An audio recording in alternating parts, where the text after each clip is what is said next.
Step into the captivating world of the Behind the Curtain podcast, where your dynamic hosts, John Dyer and Dr. Mohamad Saleh, bring together a wealth of 60 years of combined experience in healthcare and manufacturing. Join us every week as we delve into intriguing topics, weaving unscripted conversations that promise to take you on an unpredictable and enlightening journey. Gain valuable insights for your continuous improvement adventure as we navigate uncharted territories with enthusiasm and expertise. Welcome to a podcast that goes beyond the ordinary, unraveling the mysteries behind the curtain of knowledge.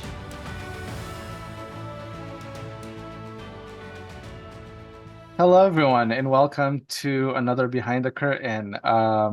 John and I today are actually very excited because there's a bunch of podcasts that are going to be rolling out that are really going to be focused on teams and team design, teamwork, team effectiveness, and trying to understand what is the team science behind putting it within your organization, putting it together within your organization. So today we're going to really focus and hone in on teamwork design and understand what is behind designing a team in your organization. And so there's going to be many things that we're going to be talking about. We're going to focus on types of teams, the tasks and the types of tasks that the teams get, the team size itself, how big should the team be, the teamwork skills that are behind it and the interpersonal skills that come with that, the conflict management skills that come with that, the motivational skills that come with that.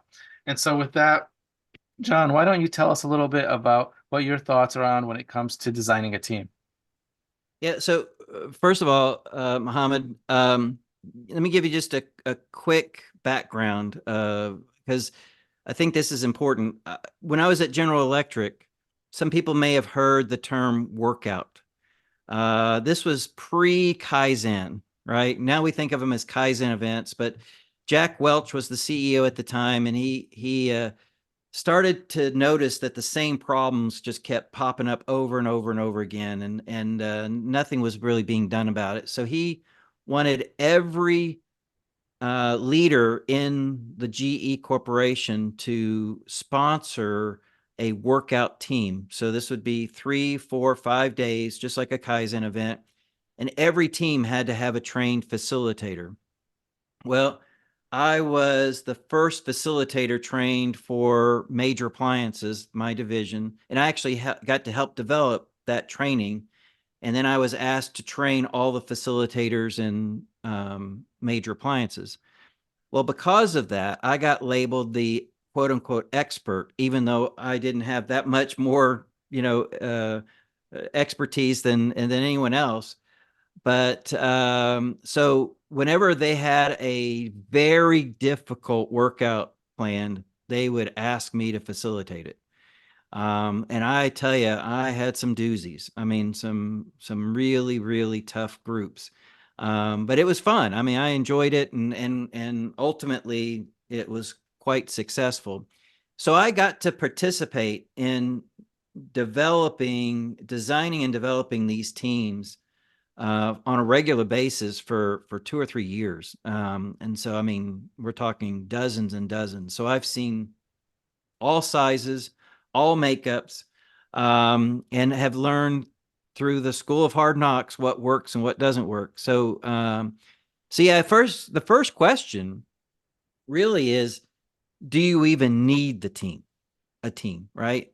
Because if you're just basically pulling a group of people together and disseminating information and not asking them to actually make any decisions or research anything or come up with any new ideas, well, you could do that with a chain of emails.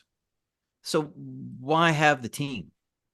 Or if you're having teams just to be able to check that box and you don't really plan to listen to what they have to say or implement any of their ideas or let them implement their ideas, then I call that a facade. That's the title of my book, right? Is the facade of excellence, where leaders are doing things just to check a box and say, I sponsor, 4 or 5 teams, but they don't actually do anything or they don't actually implement anything. So that's the critical part is, first of all, do you even need a team? Mm-hmm. All right. And then let's talk about team makeup. How would you design the team? Yeah, I love your question, your comments there, because when I think what are the type of teams that I need, what comes to mind to me is what's the problem I'm trying to solve for? Right. And if the problem I'm trying to solve for is advancing a standard, then my perspective to that is very technical. If my problem that I'm trying to solve is how do I advance care, then I'm looking at a cross-functional leadership style team. And I'm just going to use two really quick examples. So if I want to advance the way I administer nurses administer chemo on the floor, I might have to create a team of nurses that could pull different from different sites the way they do chemo, come up with best practice so that we could advance that technical skill.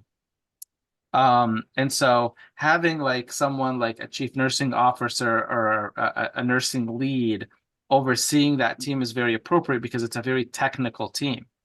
Right. However, if I'm trying to see how do I reduce breast cancer, or in the primary care setting, for example, how do I effectively take care of a follow-up for a patient or a physical for a patient? That model doesn't work. I need a cross-functional team. And so, Right. because that's the problem I'm trying to solve.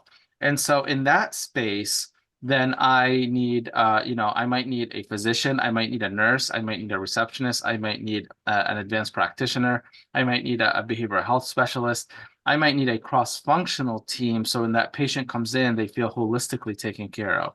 Or on the chemo side, I may need someone who's good at medical oncology, someone who's better at radiation oncology, someone who's better at maybe navigation afterwards, someone who's better at nursing. And so a pharmacist, and I mean a cross-functional team to take care of this type of problem, this cancer problem. And so I would say those are two types of teams. However, so there's a technical team and what I call a cross-functional leadership team Right. to solve for the same problem or to solve for those types of problems. And then you have a third team, which is I call the project team. And the project team is that we're giving a problem, and we need to understand what aspects is this problem touching, who are these resources, and do I have representative of these people?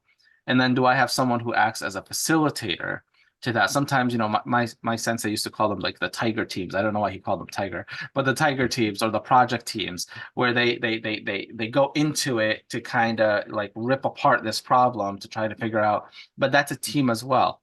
And so in your organization, you might have programmatic teams, you might have technical teams, you might have project teams, but I think it's really important to understand the type of team that we're Right. talking about Yep. so you understand the design. And you could have a matrix design where I'm looking at oncology as a cross-functional team, but I'm also looking at nursing as a technical team. And that matrix in the center, that person has to understand with the technical aspect, I'm being responsible to advancing the standard of care around my technical skill. But from a programmatic perspective, I need to be able to coordinate so that what my interests are don't become a cost or an impact on the other team members on my team. Right. Okay. Good. I tell you just a few other notes about the team makeup. I love what you're talking about because you're right. It depends on the type of problem or opportunity that the team's working on will determine the design.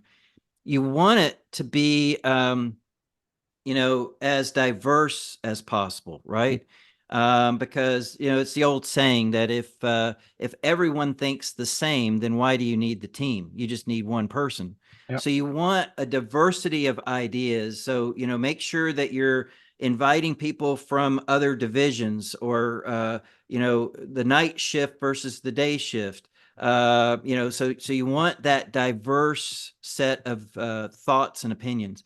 And then I always stress this: make sure the team has at least one person on it that has never worked in that area before, right? Now, they may have the background. So maybe it's a nurse from a different department or a different floor, but has never worked in that department ever before Yeah. because you need that fresh set of eyes You also need someone who's willing to ask the dumb questions. Yeah. Because there's many times when this person from the outside will come in and they'll be like, what's this acronym mean? The AZP acronym. What does that mean? And then there'll be 3 or 4 other people around them be like, I've always been wondering that too, but I've been too afraid to ask Yeah. because this is in my department, and 100%. I've never understood what that really meant. Yeah. So it's critically important. And then, like I said, with the fresh set of eyes, let me give you just one quick example. I love this one. So this was a group of machinists in a manufacturing plant. Now, this group, they were teddy bears, but when you first saw this group of machinists, they were pretty intimidating, right? These were big, burly guys with they rode in on their Harleys every morning. They had the leather vests and the chains and the do-rags, but they were the nicest guys that you can imagine, but they were intimidating. Well, they decided to form a team to figure out how to improve the setups of their machines. And they had just gone through a training class with a lady from marketing who had never set foot in a manufacturing plant before in her life, but she was, in the front office in marketing. And they wanted her to be their fresh set of eyes. And I got a chance to watch this team in action, and it was fascinating.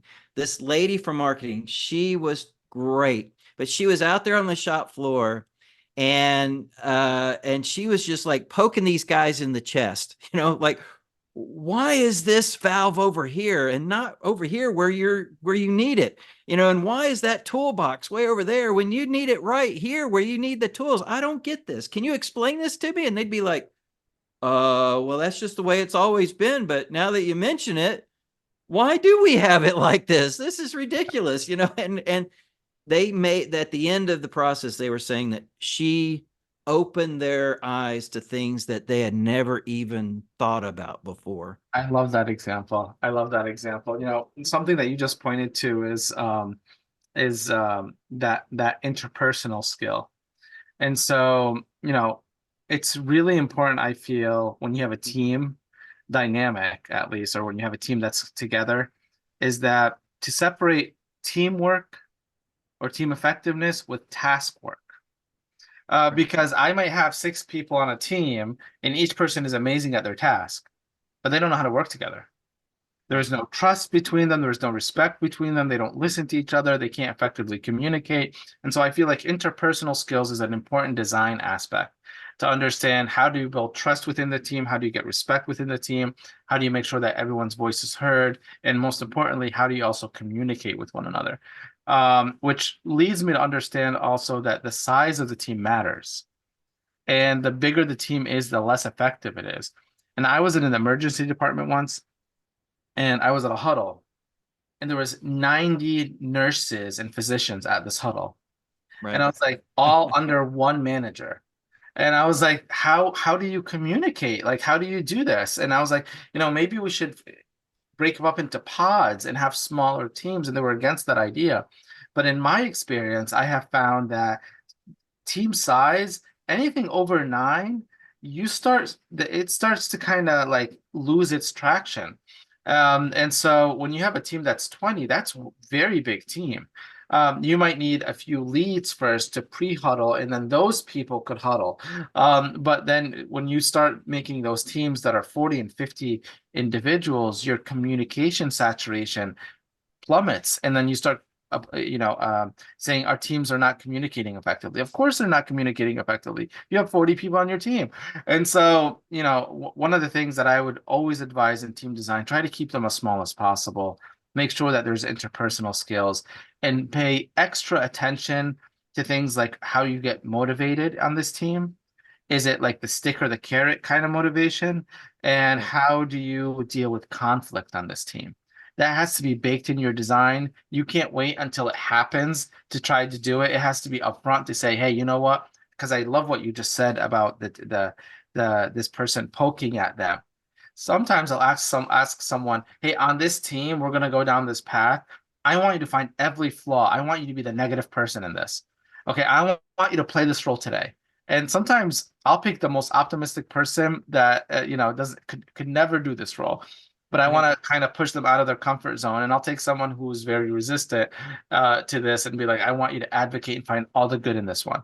Okay, all the pros in this one. And I would change and I would create role plays to break this conflict up proactively before I go into this. And sometimes I'll have debates where I'll say, hey guys, I want to talk about a strategic plan that we're talking about. This is not a project team, but this is more of a leadership team. I want the three of you to find everything good about it. I want you three of you to find everything bad about it, and I want you guys to debate it. I'm going to give you a few days to think about all the pros and cons of them, and I want to put us in a room, and I want you let's debate the pros and cons of this. And they'll break up into mini teams, find all the pros, find all the cons, and come back together, and then you start having this team effectiveness because now there's trust. And sometimes I'll pick two people that are going to be pro that are not that close, but I'm going to make them close by doing that together. And so I think understanding conflict and motivational skills as part of your design is really critical. Yeah, So, and John, what's your that, thought? that yeah, and that's important. And so a couple of things. One, you reminded me, that when I teach classes on being a facilitator, right, being a neutral facilitator, which is a key role that for teams that are going to be making difficult decisions. So not all teams need a facilitator, Mhm. but those that are going to be making tough decisions really would benefit from a neutral facilitator. And the way we do the training class to get the facilitators prepared for Mhm. what they may run into is it's one day of instruction and then one day of practice. And in the practice session, I randomly distribute disruptive behaviors in the group Yeah. just so that they get a chance to experience what it's like. And what's funny is the feedback I get from doing that is not only do the facilitators benefit from having the opportunity to see what it is like to deal with a disruptive behavior, but the participants in the class that are asked to be disruptive come back and say, gosh, now we understand why these things are so disruptive. The whole time I was, having a side conversation or I was trying to be negative, I started to realize that, wow, this really does have a detrimental impact to the team. And we do need to address, this up front Yeah. if it does happen. So that's one thing. Second thing is um, if you do have a large group that the leader's like, oh no, I want to get everybody involved. One of the things that you could do is like you said, have the group be 6 to 9, but then like periodically pull in the whole group. So like as an example, the first thing I usually ask the team to do is do a process map. And then what I like to do is buy everybody lunch, the entire department lunch, have them come in at lunchtime and look at the process map, have the team walk the whole group through the process that they developed and ask, did we miss any steps? Mhm. Or what happens if this goes wrong? And does it generate additional hidden steps? And while they're eating their pizza, get their thoughts and inputs. And so they have the opportunity to become vested in that part of the process. You Yeah. could do the same thing after a brainstorming session, right? Yep. You've done a bunch of brainstorming and you've come up with a bunch of ideas, and then again invite the whole department in for pizza and ask, do they have any additional ideas they would like to add? So there are things you can do to include people, but I totally agree with you. If the group gets too big, it becomes unwieldy and you won't get much accomplished. Yeah. So, we talked today about different types of teams, both programmatic teams or technical teams and leadership cross-functional teams. We talked about project teams. And I think everything that we talked about applies to all of those types of teams.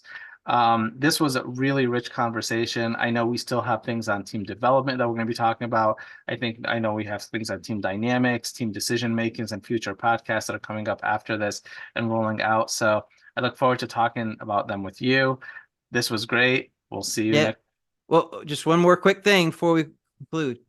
There are lots of things that can be done in the design of the meeting to make sure that uh, the team stays on track and develops that trust. It just does, way I put it is you don't just take a bunch of people and throw them in a room and wave a wand and say you're a team, start acting like it. Yeah. There are many, many things that you can do to help a team come together and gel. And that's what we'll be talking about over the next several podcasts. I love it. I love it. All right. We'll stay tuned to that. All All right. right. Take care, everyone. As we draw the curtains on another fascinating episode, we wanted to express our gratitude for joining us on this enlightening journey. If you're hungry for more captivating and thought-provoking discussions with John Dyer and Dr. Mohamad Saleh, hit that subscribe button to ensure you don't miss a beat. Until next week, keep exploring, stay inquisitive, and stay inspired. See you on the next Behind the Curtain adventure.